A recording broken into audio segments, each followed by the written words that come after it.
I enjoy the sort of having, different parts of the brain activated. I mean, there's usually I think there's a sort of conceptual resonance between a lot of the different projects that keeps me engaged. Usually that has something to do with space, something to do with interaction, performance, some sort of way of thinking about interacting with sound in sort of within a sort of greater context. So, like with a lot of sort of even some of the installation work I do, like a lot of that sometimes will then go on to be kind of a performance-oriented sort of piece. So, one of the concerts that I just did with mantra percussion as part of 3 nights at Music at First. One of the things that was nice about that was that a lot of those it was sort of a full-length concert, but a lot of that involved sort of different parts of my installation sort of interweaving with one another. And then having 6 percussionists who are all completely gung-ho and game to do anything and jump in really made it a very fun and engaging concert, even though I think it was really different than a lot of percussion music. But a lot of that comes more in terms of this sort of attitude towards sound and performance, and in terms of an openness for exploration as well. So in that sense, I think that though there's usually some sort of it's very stimulating to have those moments of thinking like, okay, this was what I was concerned with here. Let's rethink this in another sort of area, in another sort of performative environment, and see what can happen. And that's what I find really stimulating about doing that kind of work. And I find if I'm too much in one area, I usually tend to miss the other area. So I like going back and forth.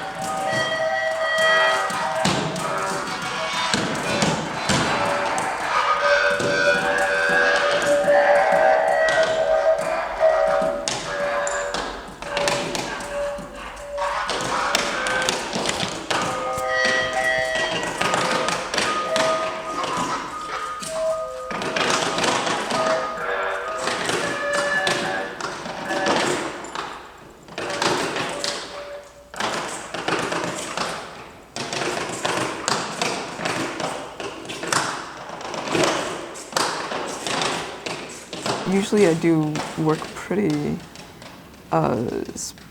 closely with performers, especially in electronic work. And so there's part of that, thinking about that a little bit too, in terms of like when you're working with electronics, you have a little bit of Pandora's box there. And so what does it mean for this physical body to be in correspondence with this wide range of possible sounds? And so it's sort of that question of back and forth. Even when it's completely fixed media, there's really a question, I think, in terms of balance and intersection that really does rely a lot on this sort of kind of physical and visual element.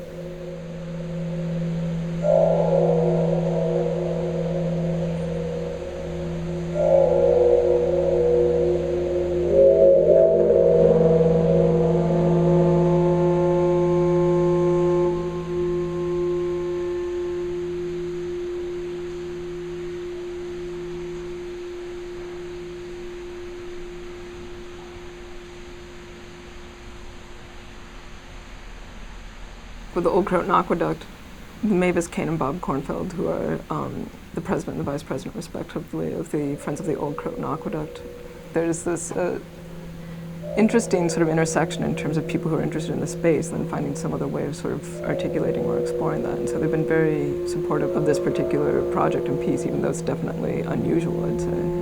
So, but they've let me go into the Austining Weir many, many times by myself and just record and record and record and record. And so I've been able to try a bunch of different setups as part of that.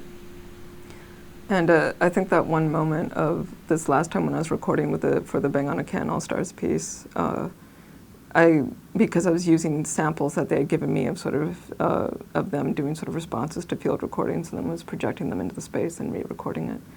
It was a completely different sound palette than I had worked with before, and I also used a different technical setup that day, and just the sounds I got were ones that I'd never heard of before, and if you ever had that sort of thought where you feel like you get to a great part of a piece or a great part of anything, and you have that moment where it's just that singular moment of feeling like, I'm so lucky to be here right now. I feel just like incredibly fortunate, like just to be able to have that moment where you hear that one sound and you hear that one moment of just excitement. I think that pursuit of that moment of excitation is something that one can find in a number of different guises. And part of it is, for me at least, is being open to something that is completely surprising, but then also being aware enough to appreciate it when it actually happens.